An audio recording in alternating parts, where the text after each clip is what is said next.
Gurugram police Elvish Yadav को भेज सकती है पूछताछ के लिए नोटिस। कल पूछताछ के लिए बुला सकती है गुरुग्राम पुलिस। मॉल में सीसीटीवी कैमरों की जांच शुरू कर दी गई है। गुरुग्राम के एक मॉल में एल्विश यादव ने मारपीट की थी। यूट्यूबर सागर ठाकुर को अपने दोस्तों के साथ जाकर पीटा था, जो खबर भी हमने आपको दिखाई थी, और इसका सीसीटीवी फुटेज, सीसीटीवी वीडियो भी सामने आया था।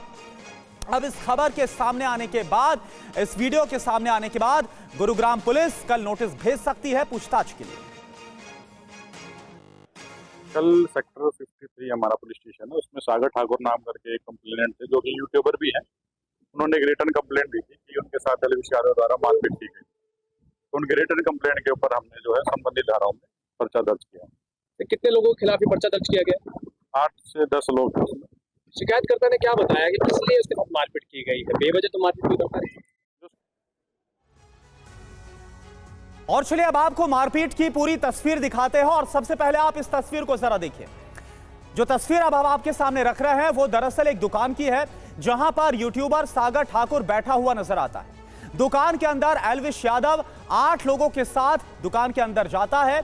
एल्विश यादव के अंदर आते ही सागर ठाकुर ने उसको बैठने के लिए बोला, लेकिन एल्विश यादव दुकान के अंदर आते ही सागर ठाकुर को थप्पड़ जड़ देता है। यह तस्वीर आप देखिए किस तरह से यूट्यूबर सागर ठाकुर के साथ एल्विश यादव और उसके साथ जो उसके साथी मौजूद थे, उन्होंने मार पिटाई की, और फिर सागर ठाकुर भी एल्विश के साथ भिड़ जाता है। एल्विश के साथ आए गुंडों ने सागर को पकड़ लिया और फिर एल्विश यादव ने सागर ठाकुर को जमकर पीटा।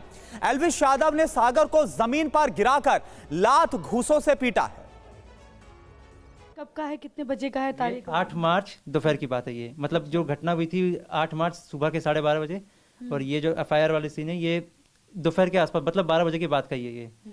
और जब ये सब हो गया तो एफआईआर रजिस्टर करने के बाद मेडिकल करवाया उन्होंने सरकारी हॉस्पिटल में। वहाँ भी दिक्कत क्या हुई, मैंने उनको बोला एक बार आप एक्सरे ले लो, मेरे को चेक करना है कहीं ज़्यादा इंजरी तो नहीं है, क्योंकि मेरे को बाहर से तो कोई मार्क नहीं दिख रहा, पर अंदर दर्द बहुत हो रहा है, मैं जॉइंट कुछ भी मेरा सही से काम नहीं कर रहा जहाँ जहाँ चोट लगी है।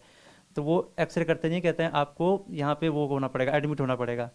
तो मैं कहता हूँ नहीं, एडमिट तो मैं यहाँ पे हो नहीं सकता, ऑब्वियसली मैं गुड़गांव में तो एडमिट होना चाहता नहीं था। तो मैं मना कर देता हूँ, बिना एडमिट के भी तो आप एक्सरे ले ही सकते हो ना, मेरे को बस रिपोर्ट देखनी है। तो वो बिल्कुल मना कर देते हैं और मेरे से वो लिखवाते हैं I don't want be admitted. Gurgaon में क्यों नहीं एडमिट होना चाह रहे थे? आपको क्यों लग रहा था वहाँ क्यों नहीं है आप? क्योंकि वो गुड़गांव था और मेरे को लगता था अगर वो बंदा इतने पॉश एरिया में आके इस तरह हमला कर सकता है, क्योंकि वो मॉल बहुत अच्छे एरिया में था, वो जो हॉस्पिटल था वो थोड़े से वैसे एरिया में था, गाँव टाइप के। तो वहाँ मेरे को थोड़ा सा ये था कि जो बंदा पॉश एरिया में किसी पे हमला कर सकता है वो ऐसी जगह पे तो आ ही सकता है, उस जगह पे। तो मेरे को वहाँ पे सेफ फील हो नहीं रहा था गुड़गांव में, तो इसलिए उन्होंने मेरे से लिखवाया I don't want be admitted, मतलब मेरे से उन्होंने साइन करवाया कि मैं खुद ही भर्ती नहीं होना चाहता। उसके बाद मैं समझ गया यहाँ तो रिपोर्ट मिलेगी नहीं, फिर वहाँ से मैं सीधा घर आता हूँ। फिर आज मैं मेडिकल कराने दोबारा गया तो एक्सरे मैंने अभी करवा लिया, तो रिपोर्ट आएगी। बस ये है कि कल जो पेन किलर दिया था उससे आराम हो गया, पर दर्द अभी तक फील हो रहा है। अच्छा, आगे क्या आपको क्या लग रहा है कि ये झगड़ा क्यों हुआ?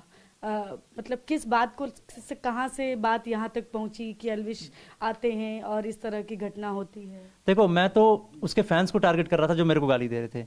मेरा ये था कि एल्विश के जो पूरा मेन फैंडम है वो मेरे को भर भर के गाली दे रहा था, तो मैं उसके फैंस को ही टारगेट करता था, मैं गाली बदले में देता नहीं था। बहुत रेयर चांस होगा कि मैंने 1-2 बार गाली दे दी हो, लेकिन मैंने कोशिश की कि मैं ना के बराबर गाली दूं, बिल्कुल ना के बराबर।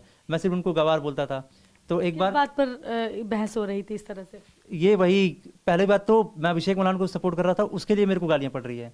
लिटरली मैं किसी को सपोर्ट करूं ना करूं मेरी मर्जी है, उसके लिए मेरे को गालियां पड़ रही है। उसके बाद एल्विश के कुछ बंदे, उनमें से एक अकाउंट तो अभी डीएक्टिवेटेड है ट्विटर पे, वो मिल नहीं रहा मेरे को, तो वो बंदा भी मेरे खिलाफ हेट फैला रहा है, उल्टी सीधी फोटो एडिट करके पूरा प्रॉपर हेट फैला रहा है। तो मैंने एल्विश को पहले पर्सनली मैसेज किया, भाई ये आपका बंदा मेरे को हेट फैला रहा है, क्या इसको दिक्कत क्या है मेरे से? तो एल्विश मेरे को वॉइस में भेजता है, भाई देखो मैं तो अभी हूँ नहीं, मैं थोड़ा बिजी हूँ। तो वो ऐसे करके वहाँ पे मामला टल जाता है, और उसके बावजूद कोई भी मतलब होता नहीं है, हिट आते रहता है। तो अंत में जाके एक लेवल के बाद मैं ये लिख देता हूँ एल्विश को टैग करके, भाई कि किन गवारों को फॉलो कर रखा है। तो एल्विश उस पर रिप्लाई कर देता है, तो मैं अनफॉलो कर दूँ फिर। तो जैसे ही एल्विश ये रिप्लाई करता है उसके बाद एक हैशटैग ट्रेंड में करने लग जाते हैं ये लोग, स्पेस बना के, इन्हीं के बंदे जो ये फैन पेजेस हैं, कुछ उसके नॉन कुछ उसके अननॉन, तो वो ट्रेंड करते हैं, एकदम गालियों से भरा ट्रेंड करते हैं, उसमें रेप थ्रेट्स होता है फैमिली को लेके, इस तरीके के ट्रेंड करते हैं। अब वो जब ट्रेंड होता है तो वहाँ पे वो आपको आपके लिए लिखते हैं, किसके लिए लिखते वो मतलब वही कि माँ की गाली लिख के ट्रेंड करवा रहे के लिए हैं। मतलब मेरे लिए लिख रहे थे, मैक्स 10 के आगे गाली, मतलब माँ बहन की उनके गाली। समर्थक जो थे, उनके फॉलोअर्स जो थे वो। तो ये सब हुआ, तो इतना सब कुछ होने के बाद फिर मैंने कहा कि अभी इस पर रिएक्ट करके फायदा नहीं है, ये लोग ऐसे ही हैं। फिर नया बिग बॉस आया जिसमें अनुराग डोभाल और मुनावर थे। अब जब ये दो आए तो अनुराग को तो मैं पर्सनली जानता था और मुनावर को मैं सिर्फ मतलब जानता था कि हाँ ये कोई आर्टिस्ट है, कॉमेडियन है। तो उस पर मैंने एक ट्वीट किया, the probability of winning Munawar Faruqui is 75%। जिस तरीके से वो अंदर उसने अपना पर्सनैलिटी, अपना ऑरा जो दिखा रखा है, वो उसके जीतने के चांसेस 75% है।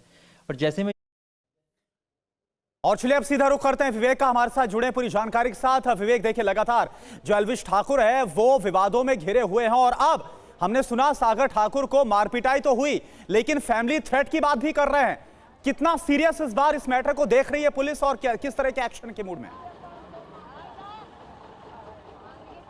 देखिए, पुलिस सूत्रों का यह कहना है कि एल्विश यादव के खिलाफ जो है केस दर्ज कर लिया गया है और अब उन्हें नोटिस देकर पूछताछ में शामिल होने के लिए कहा जाएगा। आज शाम तक कयास लगाए जा रहे हैं कि नोटिस जो है वो एल्विश यादव को भेजा जाएगा और कल उसे पूछताछ के लिए बुलाया जा सकता है। और साथ ही सीसीटीवी कैमरे के अंदर जो लोग नजर आ रहे हैं जो एल्विश यादव के साथ थे, उन्हें भी पूछताछ के लिए बुलाया जाएगा। यानी कि साफ है कि आने वाले समय में एल्विश यादव की मुश्किलें बढ़ सकती है, क्योंकि जिस तरह से सोशल मीडिया पर जो वीडियो वायरल हुआ है उसे पुलिस ने अपने पास रख लिया है, उसे देखा जा रहा है। उसके अलावा जो मॉल के अंदर के सीसीटीवी फुटेज थे, यानी कि वो कितने बजे एंट्री की उन्होंने, कितने बजे निकले और क्या क्या हुआ था, उस सारी फुटेज को जो है पुलिस ने कलेक्ट किया है और पुलिस का कहना है कि इसी के आधार पे आगे की तफ्तीश की जा रही है। अब एल्विश यादव से पूछताछ की जाने वाली है, क्योंकि शिकायतकर्ता का बयान उन्होंने दर्ज कर लिया है। अब एल्विश यादव का भी ये बयान दर्ज किया जाएगा और इस मामले में आने वाले समय में जो एल्विश यादव है उनकी मुश्किलें बढ़ेंगी, क्योंकि ये पहला मामला नहीं है, पहले भी कई तरह के इस तरह के मामले जो है वो देखे गए हैं। लेकिन इस बार जो मामला आया है उसमें पुलिस ने जिस तरह से एक्शन दिखाना शुरू किया है, वो कहीं ना कहीं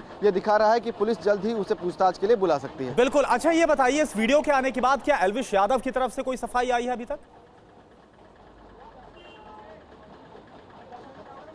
देखिए, हमने संपर्क करने की कोशिश की लेकिन अभी एल्विश यादव से बातचीत नहीं हो पाई है। पर कहीं ना कहीं जिस तरह से सागर ठाकुर ने गंभीर आरोप लगाए हैं, तो पुलिस का ये कहना है कि उन्हें पूछताछ के लिए बुलाना है। पुलिस वीडियो के अंदर साफ दिखाई दे रहा है कि एल्विश जो है वो स्टोर के अंदर दाखिल होते हैं और जैसे ही वो दाखिल होते हैं उसके बाद वो बिल्कुल जो वीडियो है जो सामने आ गया है, पूछताछ की जाएगी गुरुग्राम पुलिस की तरफ से। बहुत बहुत शुक्रिया आपका इस पूरी जानकारी के लिए।